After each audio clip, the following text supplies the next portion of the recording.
The space station floated in darkness like a broken toy forgotten by its owner. Hayun pressed her face against the window of the research ship, her breath making small circles of fog on the cold glass. The ancient structure looked nothing like the human stations she had studied at university. Its walls curved in impossible ways, and strange symbols glowed faintly along its surface. "It's beautiful," she whispered. Dr. Tae-jin stood beside her, his arms crossed over his chest. His face showed no emotion, but Hayun knew him well enough to see the worry in his eyes. "Beautiful things can be dangerous," he said. "We don't know who built this or why they left it here." Hayun turned to face her mentor. At 19 years old, she was the youngest member of the research team. Most people thought she was too young for this mission, but Dr. Tae-jin had fought to include her. She didn't want to disappoint him. "That's why we need to explore it," she said. "We'll never learn if we don't look." Commander Daeho's voice crackled through the ship's speakers. "Exploration team, prepare for departure. Hayun, Dr. Tae-jin, and Lieutenant Park will enter the station in 15 minutes. Hayun checked her equipment one more time. She wore a thick exploration suit that protected her from the cold vacuum of space. On her back was her portable hydration pack, a habit she had developed growing up on Mars where water was precious. Her fingers trembled slightly as she fastened her helmet. This was her first real mission, and she wanted everything to be perfect. The small transport pod carried them across the empty space between the ships. Through the window, Hayun watched the alien station grow larger. Up close, she could see that its surface was covered in a material that seemed to shift colors in the starlight. Blues became purples, purples became greens, then back to blues again. "Readings are strange," Lieutenant Park said, studying his scanner. "The walls are made of something that exists in multiple dimensions at once. I've never seen anything like it." They docked at an entrance that opened automatically as they approached. The door moved like liquid metal, flowing aside to let them enter. Hayun felt her heart beat faster. Someone or something had programmed this station to welcome visitors. Inside, emergency lights flickered along the corridors. The air was thin but breathable. Dr. Tae-jin kept his weapon ready, his eyes scanning every shadow. "Stay close," he ordered. "Don't touch anything." They walked through hallways that seemed to go on forever. Strange symbols covered the walls, glowing with a soft light. Hayun tried to read them, but the language was unlike anything in Earth's databases. Some symbols looked almost familiar, like words she should understand but couldn't quite grasp. After an hour of searching, they found a massive door at the station's core. It was 3 times taller than a human and covered in warning symbols. Hayun didn't need to understand the language to know what they meant. "Danger. Keep out. Do not enter. We should go back," Dr. Tae-jin said. "Report this to Commander Daeho." But Hayun had already stepped forward. Her hand moved toward the door's control panel before she could stop herself. The door recognized her touch and began to open, grinding slowly like it hadn't moved in centuries. "Hayun, no," Dr. Tae-jin shouted, but it was too late. The chamber beyond was enormous. In its center floated a shimmering field of energy that hurt to look at directly. And inside that field was something that made Hayun's breath catch in her throat. A dragon. At least that was the only word she could think of to describe it. The creature was massive, easily 20 meters long, with scales that should have been bright and colorful but instead looked dull and cracked. Its body was thin, almost skeletal. Great wings hung limply at its sides. "Is it dead?" Lieutenant Park whispered. Hayun took a step closer. She could see the creature's chest moving slightly. It was breathing. Alive but barely. Then she noticed its eyes. They were open, watching her. Ancient eyes filled with so much pain that Hayun felt tears spring to her own eyes. Text covered the walls around the energy field. Dr. Tae-jin activated his translator, and the ancient words appeared on his screen in Korean. He read them aloud, his voice shaking. "Punishment for the betrayer. Eternal thirst. May she know suffering for all time." "It's a prison," Hayun said softly. "Someone put her here to suffer forever."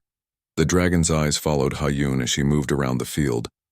There was intelligence there, consciousness. This wasn't just an animal. This was a person trapped in an alien body, imprisoned and tortured for who knew how long. Then Hayun heard it.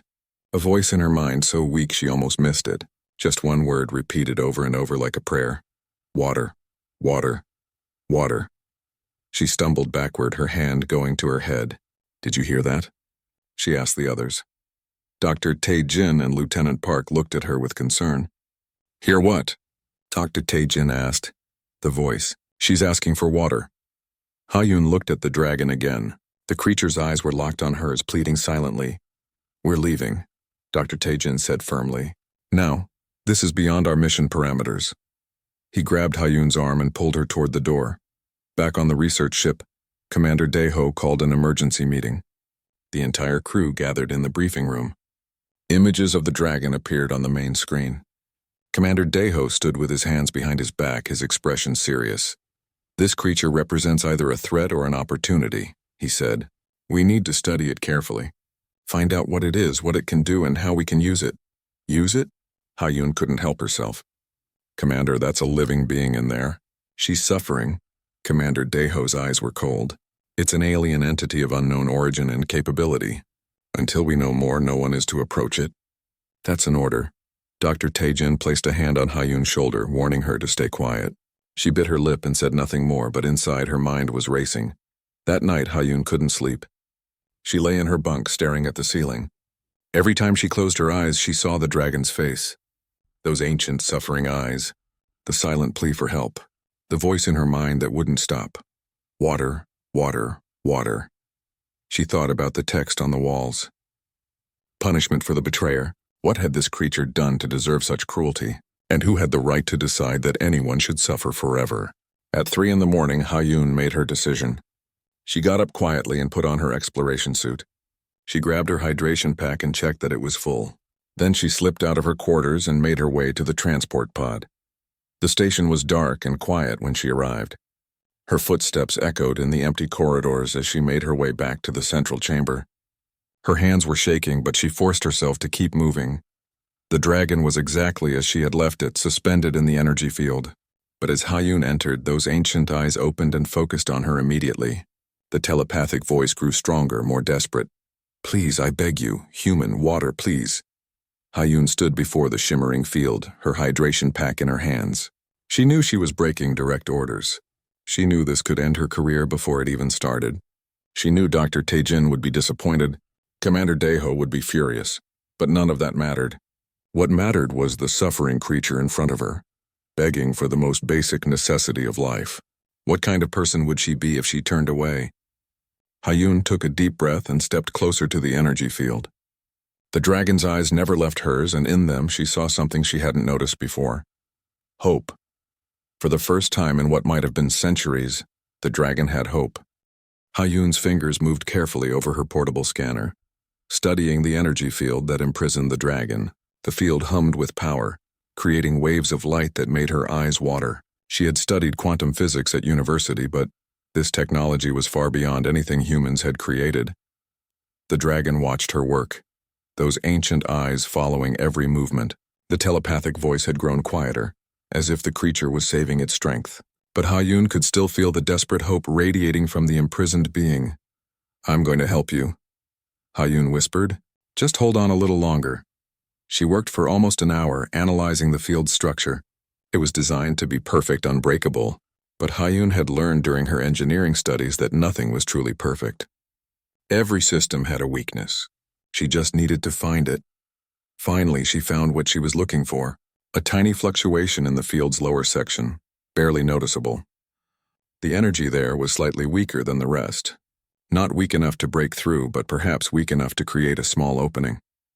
Ha-Yun pulled out a small tool from her equipment belt. It was designed to manipulate electromagnetic fields for research purposes. She had never used it like this before, had never even thought it was possible, but she had to try. She pressed the tool against the weak point in the field and activated it. The energy field rippled like water disturbed by a stone. For a moment, nothing happened. Then slowly, a tiny gap appeared. It was barely large enough to fit her hand through, but it was enough. Ha-Yun grabbed her hydration pack and carefully pushed the drinking tube through the gap. Her heart pounded in her chest. If the field collapsed or expanded suddenly, it could kill her. But she didn't pull back. The dragon's massive head moved slowly toward the tube. Her movements were weak, each one seeming to take great effort. When her cracked lips touched the tube, Ha-Yun squeezed the pack gently, releasing water into the creature's mouth.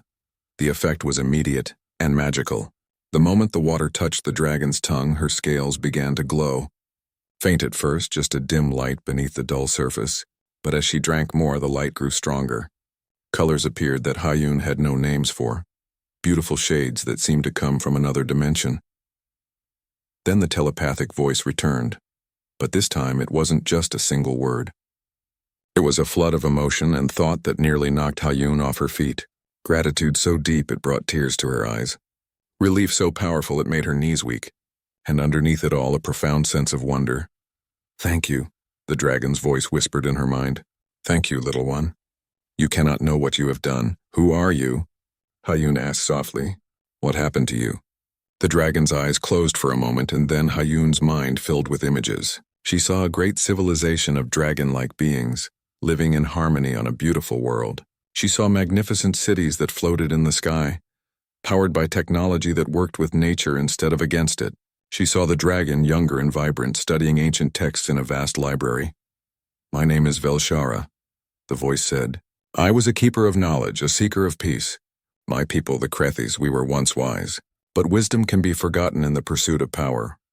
More images flooded Hayun's mind. She saw the Krethis leaders developing terrible weapons, machines that could tear holes in space itself. She saw Velshara arguing against this, pleading with her people to stop.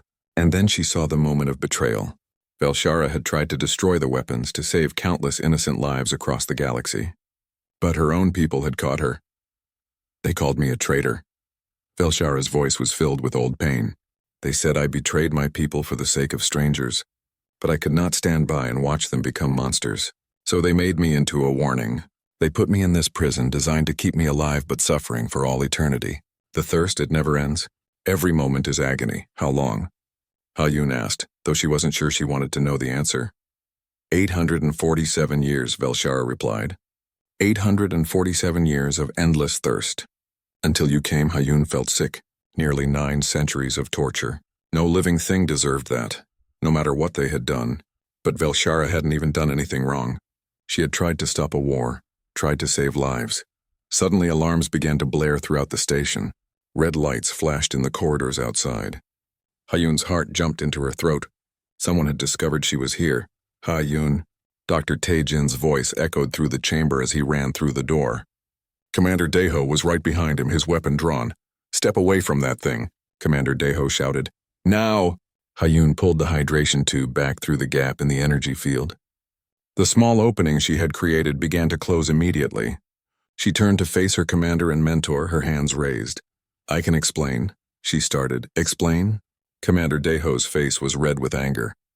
"You disobeyed direct orders. You made contact with an unknown alien entity. You could have killed us all." "She's not dangerous," Hayun said. "Her name is Velshara.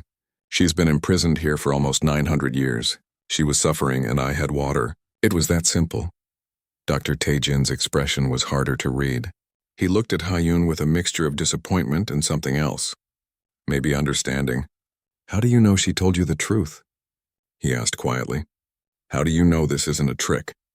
Hayun met his eyes. "I know because I felt it. The pain, the loneliness, the hope. You can't fake that level of emotion. And even if I'm wrong, even if this is somehow a trap, I couldn't just walk away. She was dying of thirst and I had water. What kind of person would I be if I did nothing?" "The kind who follows orders," Commander Daeho snapped.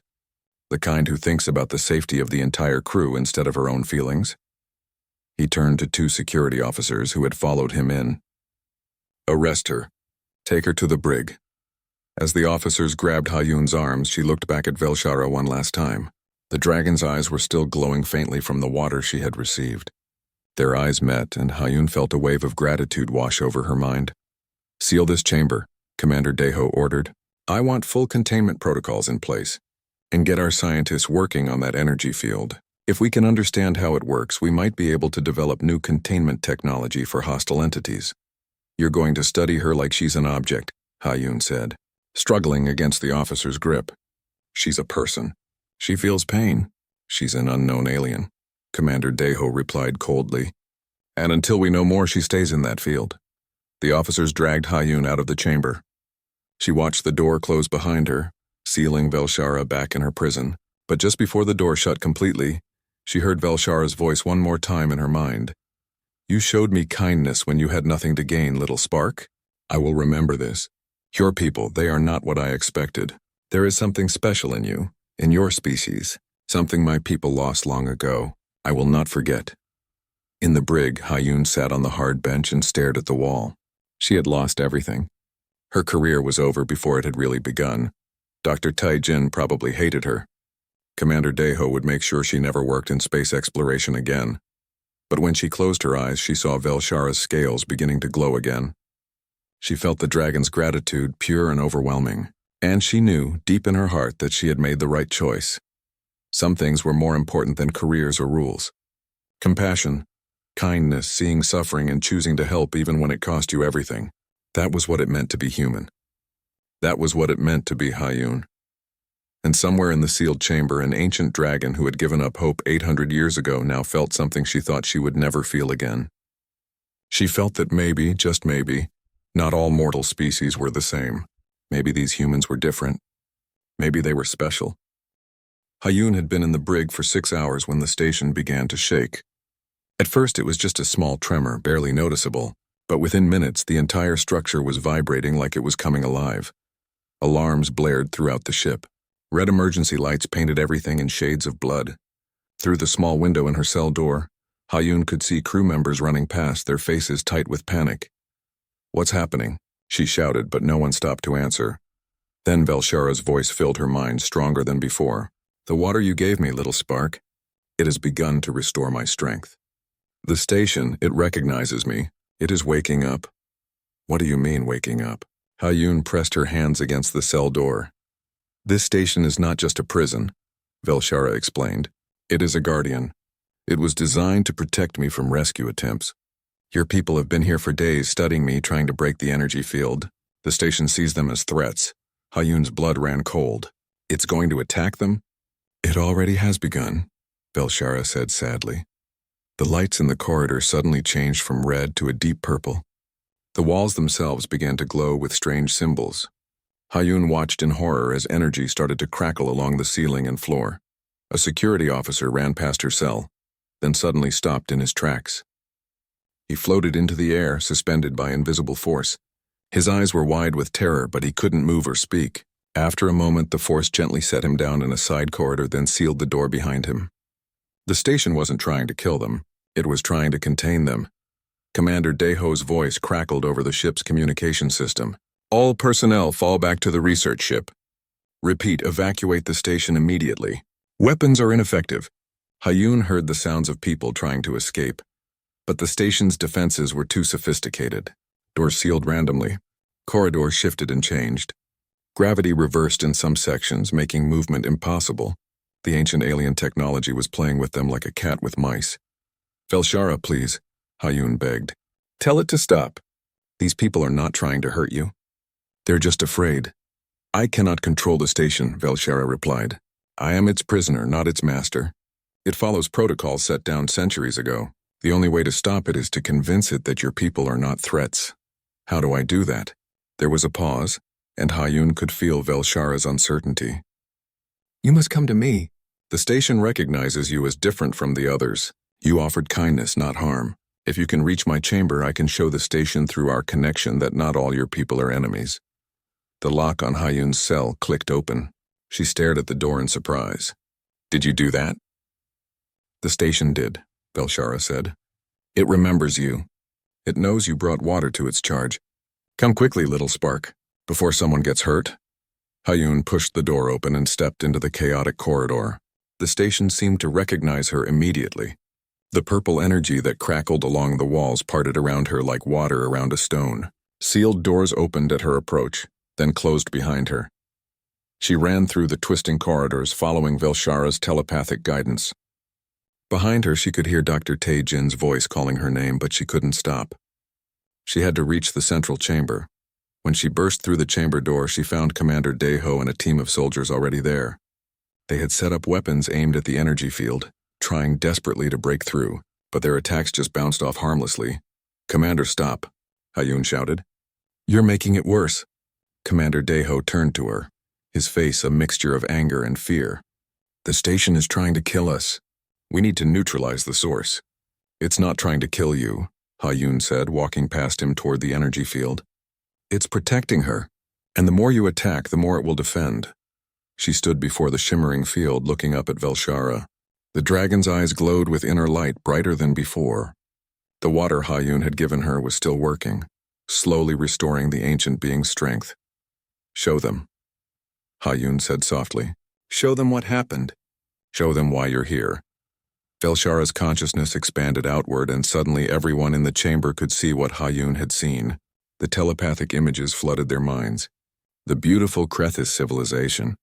The terrible weapons. Velshara's desperate attempt to stop a war. The betrayal.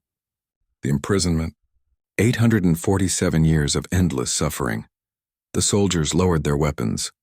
Commander Deho's face went pale. Even through all their training, all their military discipline, they couldn't help but feel the weight of Velshara's pain. "She tried to save lives," Hayun said, "and her own people punished her for it. For 8 centuries, she's been dying of thirst alone in the dark, and when we found her, our first instinct was to see her as a weapon or a threat."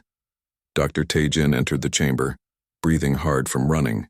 He saw the scene before him, felt the telepathic images still lingering in the air. His expression softened with understanding and shame. "I was wrong," he said quietly. "We were all wrong." Commander Deho stood silent for a long moment. Finally, he holstered his weapon. "Stand down," he ordered his troops. "All of you, lower your weapons." The moment the last weapon was lowered, the station's defenses began to calm. The purple energy faded from the walls. The alarm stopped. Gravity returned to normal throughout the structure. The ancient station had recognized that the threat was over. But then something unexpected happened. The energy field around Velshara began to flicker and pulse. The dragon's body convulsed, and her telepathic voice filled all their minds with pain. "The water you gave me," Velshara gasped. "It awakened my body's healing processes. But the field, it draws power from my life force. As I grow stronger, the field drains me faster. It's killing me." Hayun's heart sank. She had tried to help, but instead she had made things worse. The water that should have saved Velshara was actually speeding up her death. "There has to be a way to break the field," Dr. Taejin said, rushing forward to study it with his scanner. "The field is tied to my life," Velshara said weakly. "It was designed that way. If it is broken completely, the shock will kill me. If it stays active, it will drain me until nothing remains." "Then what do we do?" Hayun asked desperately. Velshara's eyes met hers, and Hayun saw acceptance there. The dragon had survived for 8 centuries, but she was finally ready to let go. "You gave me the greatest gift, little spark. You showed me kindness. You proved that not all beings are cruel. That is enough. Let me go." "No," Hayun said firmly. "There has to be another way. I didn't save you just to watch you die." Dr. Taejin's scanner beeped urgently. He looked up with wide eyes.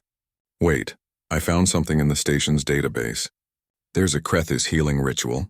It requires pure water and an empathic connection. It might be able to separate Velshara's life force from the field without killing her." "What kind of connection?" Commander Deho asked. Dr. Taejin looked at Hayun. "Someone would have to enter the field with her, share her pain, experience everything she's experienced. The empathic link would allow the ritual to distinguish between Velshara's life force and the field's energy drain." 800 years of torture, Commander Deho said slowly, compressed into hours. "No human could survive that." Hayun stepped forward. "I can do it."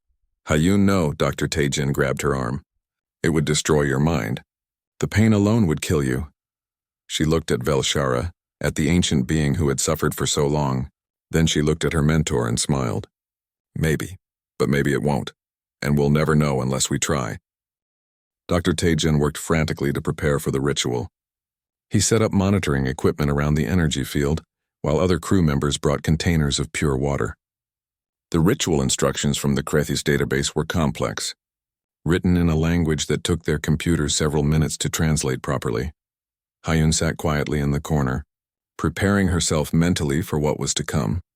800 years of suffering compressed into hours. She tried to imagine what that would feel like and couldn't. The human mind wasn't designed to process that much pain. "You don't have to do this," Dr. Taejin said, kneeling beside her. "We can find another way." "There is no other way," Hayun replied. "You know that." He was quiet for a moment, then placed his hand on her shoulder. "You're the bravest person I've ever known. I'm proud to be your mentor," Hayun smiled. "Even though I broke every rule you taught me?" "Especially because of that," he said. "Sometimes the rules are wrong." You taught me that. Commander Deho approached them, his expression serious but no longer angry. The ritual is ready. Are you certain about this, Hayun? If you want to back out, no one will think less of you. Hayun stood up. I'm certain. Let's begin. Dr. Taejin had modified her suit to allow her to pass through the energy field safely. In theory, they wouldn't know if it worked until she tried. He attached medical monitors to her body, devices that would track her vital signs and pull her out if things went too wrong. The moment your heart rate becomes dangerous, we're pulling you out, Dr. Taejin said firmly, whether the ritual is complete or not. Hayun nodded, though she knew she wouldn't let them pull her out until Velshara was free. She picked up the container of water and walked toward the energy field. With each step, she could feel Velshara's presence growing stronger in her mind. Little spark. Velshara's voice was gentle. You should not do this. The pain will break you. Maybe, Hayun thought back, but you endured it for 800 years. I can endure it for a few hours. I am ancient and strong. You are young and fragile. I'm human, Hayun replied. We're tougher than we look. She took a deep breath and stepped into the energy field. For a moment, nothing happened. Then reality itself seemed to twist around her. Pain exploded through every nerve in her body. Not the pain of injury or illness, but something deeper. The pain of endless thirst, of watching centuries pass in frozen agony, of hope dying slowly day by day. Hayun screamed, but no sound came out. She fell to her knees, the container of water slipping from her hands. But before it could hit the ground, Velshara's massive claw caught it gently. Breathe, little one. Velshara's voice cut through the pain. Focus on my voice. Let me guide you. Hayun tried to focus, but the pain was overwhelming. She experienced Velshara's first year of imprisonment, the confusion, the betrayal, the growing realization that no one was coming to save her. Then the second year and the third, and the pain just kept building. Outside the field, Dr. Taejin watched his monitors in horror. Her brain activity is off the charts. Her body is shutting down. Pull her out, Commander Deho ordered. But when they tried to activate the safety retrieval system, nothing happened. The energy field had changed. It was as if Hayun and Velshara were now connected by something stronger than technology. Inside the field, Hayun felt herself breaking apart. 50 years of torture, 100 years, 200. How had Velshara survived this? How had she not gone completely insane? Then she understood. Velshara hadn't just survived. She had chosen to endure because giving up would mean her people had won. Every moment of consciousness was an act of defiance, a refusal to let them break her spirit. That's it, Velshara encouraged. You understand now. Pain cannot defeat will. Suffering cannot destroy hope. My people thought they could break me, but they only made me stronger. Hayun grabbed the container of water with shaking hands. Following the ritual instructions she had memorized, she poured water over Velshara's scales while maintaining their empathic connection. The water glowed as it touched the dragon's body, becoming something more than just water. It became a bridge between two souls, a way to separate life from death. 400 years of pain flooded through Hayun. 500, 600. She could feel her mind starting to fracture, pieces of her consciousness breaking away. But Velshara held her together, sharing not just the pain but also the strength that had allowed her to survive it. You are not alone, Velshara said. I am here with you. We endure together, 700 years, 800. The weight of centuries pressed down on Hayun's soul. She saw civilizations rise and fall in Velshara's memories. She saw stars being born and dying. She saw the vast, terrible loneliness of immortal imprisonment. And then, just when Hayun thought she couldn't take any more, she felt something change. The energy field was responding to the ritual. It was beginning to recognize the difference between Velshara's life force and the torture it had been inflicting. 847 years. The final moment. Hayun poured the last of the water and the energy field shattered like glass. The explosion of light knocked everyone in the chamber off their feet. When Dr. Taejin managed to look up, he saw Hayun lying unconscious on the ground, and standing over her, fully free for the first time in nearly 9 centuries, was Velshara. The dragon was magnificent. Her scales blazed with colors that seemed to come from dreams. She was easily 15 meters tall when she stood on her hind legs, her wings spreading wide enough to touch both walls of the chamber. Power radiated from her like heat from a star. Commander Deho's hand moved toward his weapon, but before he could draw it, Velshara did something that no one expected. She bowed. The ancient, powerful dragon lowered her head to the ground in front of Hayun's unconscious form. This human, Velshara's telepathic voice filled everyone's minds. This brave, compassionate soul has given me back my life. She endured my suffering as if it were her own. She showed me kindness when she had nothing to gain and everything to lose. Dr. Taijin carefully approached Hayun and checked her vital signs. She was alive barely. Her body was in shock from the ordeal, but she would survive. Will she be okay? Commander Deho asked, and there was genuine concern in his voice. She needs medical attention, Dr. Taijin replied. But yes, I think she'll recover. Velshara gently picked up Hayun with one massive claw, cradling her as carefully as if she were made of glass. I will not harm her, or any of you. You are her people and she loves you. That makes you precious to me as well. At that moment, new alarms began to sound. But these weren't from the alien station. They were from the research ship. Commander Deho's communicator crackled to life. Commander, this is the ship. We're detecting multiple vessels approaching. Earth Command has sent a military fleet. They're demanding we turn over the alien entity for study and containment. Commander Deho looked at Velshara, at the ancient being holding Hayun so gently. He thought about what he had seen in the telepathic visions. The suffering, the injustice, the 8 centuries of torture. He made his decision. Tell Earth Command that the situation has changed. Tell them we have made first contact with an allied species. Tell them that if they come here looking for a prisoner, they will find only friends. Velshara's eyes glowed with gratitude. You would stand with me against your own people. Commander Deho straightened his shoulders. Hayun taught me something today. She taught me that doing what's right is more important than following orders. You're not a prisoner or a weapon. You're a person who deserves freedom, and I'll fight anyone who says different. The military fleet would arrive in less than an hour, and when they did, they would find something unexpected. They would find humans standing beside an ancient alien dragon, not as captors and prisoner, but as friends, as allies. In Velshara's gentle hold, Hayun stirred slightly. Her eyes opened just a crack, and she saw the dragon's face looking down at her with such tenderness. Did it work? She whispered. Yes, little spark, Velshara replied. You freed me, and in doing so, you may have freed your entire species from a dark path. You showed me that humans are capable of extraordinary compassion. Now I will show the galaxy what I have learned. 3 months had passed since the Earth military fleet arrived at the alien station. What they found there changed humanity's approach to space exploration forever. Hayun stood on the observation deck of what was now called Unity Station. The ancient Krethi structure had been transformed into a place of learning and cooperation. Human scientists worked alongside Velshara, studying technology that could benefit both their peoples. Outside the window, ships from a dozen different alien species came and went. Word had spread across the galaxy about the humans who freed an imprisoned dragon. Other species, some hiding for thousands of years, had begun to make contact. They wanted to meet these strange beings who chose compassion over conquest. You're thinking too hard again, a familiar voice said behind her.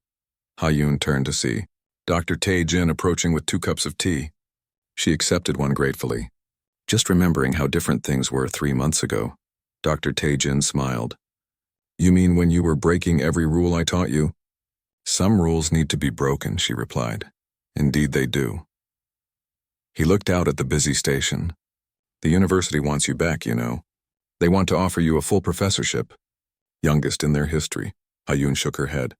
I'm not ready to teach yet. There's still so much to learn here. I thought you might say that. So I recommended that the university establish a new department here instead, the Institute for Empathic Xenology, and they agreed. Hayun looked at her mentor in surprise.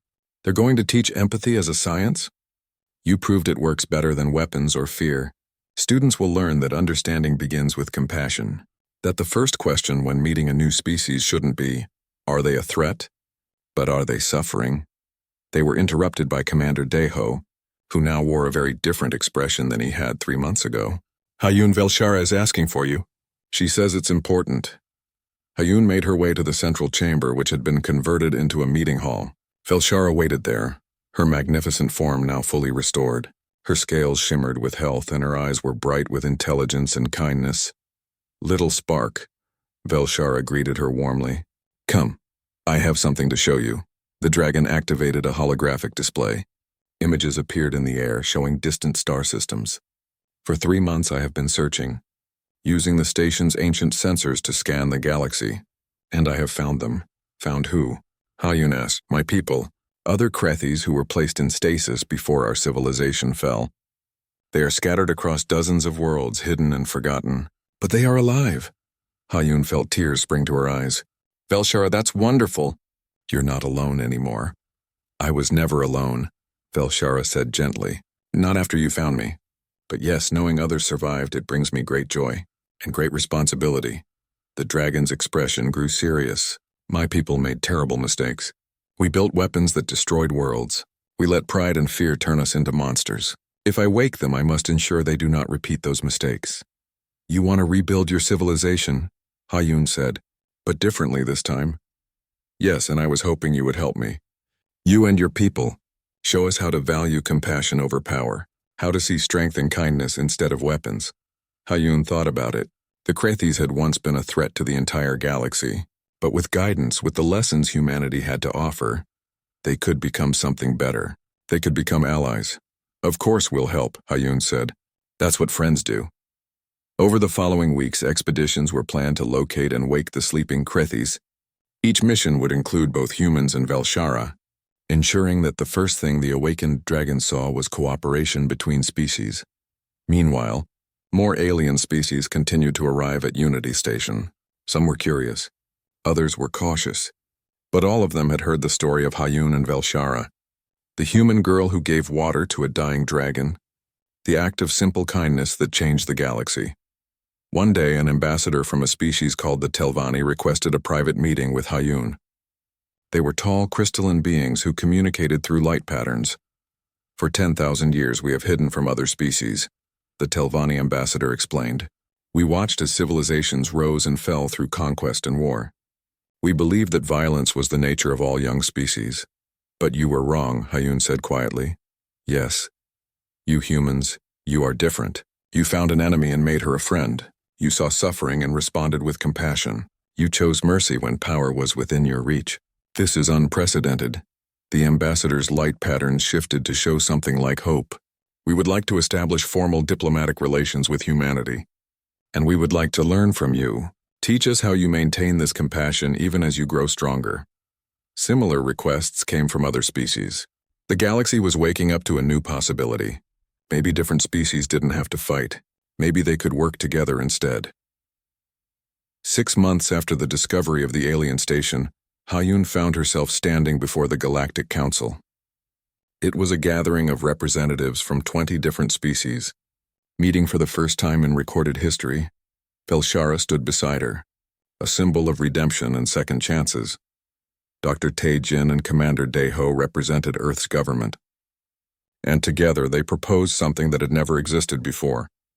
A true alliance, not based on trade or military cooperation, but on mutual respect and compassion. We call it the Covenant of Kind Hands, Hayun explained to the assembled representatives. It's simple. Before we judge any species, we ask if they are suffering. Before we draw weapons, we offer help. Before we assume hostility, we try understanding. And if a species proves hostile anyway, one ambassador asked, then we defend ourselves, Commander Dae-ho replied. We're not naive, but we start with kindness. We give every species the chance to prove they're better than our fears. The vote was not unanimous. Some species remained skeptical, but enough agreed that the covenant was established. Humanity, the youngest spacefaring species in the galaxy, had become its moral compass. 1 year after everything began, Hayun and Velshara stood together before a memorial wall. It listed every world the ancient Krethis weapons had destroyed, millions of lives lost to fear and pride. Velshara placed one of her scales beside the wall.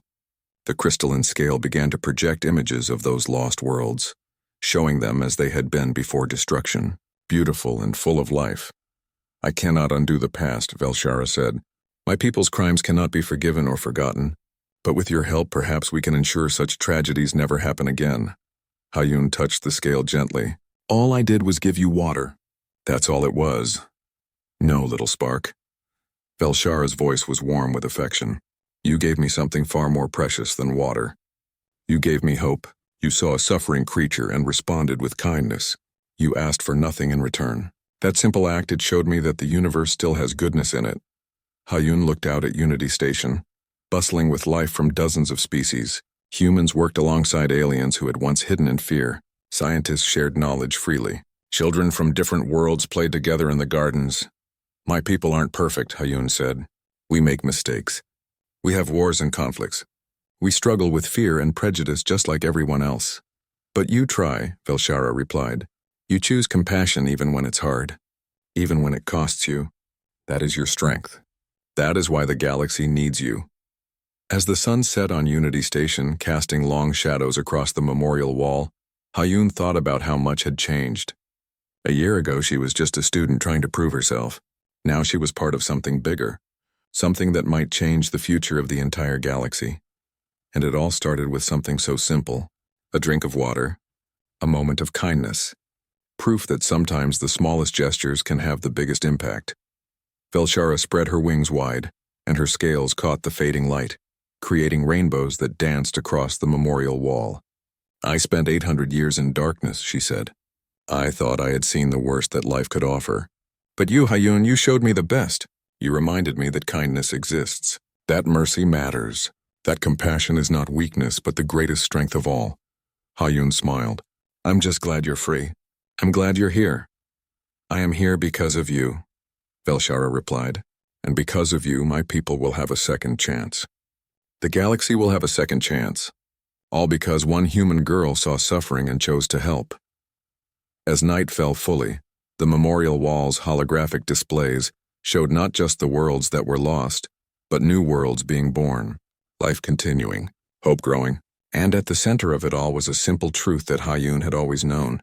The universe could be cold and cruel and full of darkness, but it could also be kind. It could also be compassionate. It could also be good. All it took was someone willing to be the first to offer kindness. Someone willing to see another's pain and respond with empathy.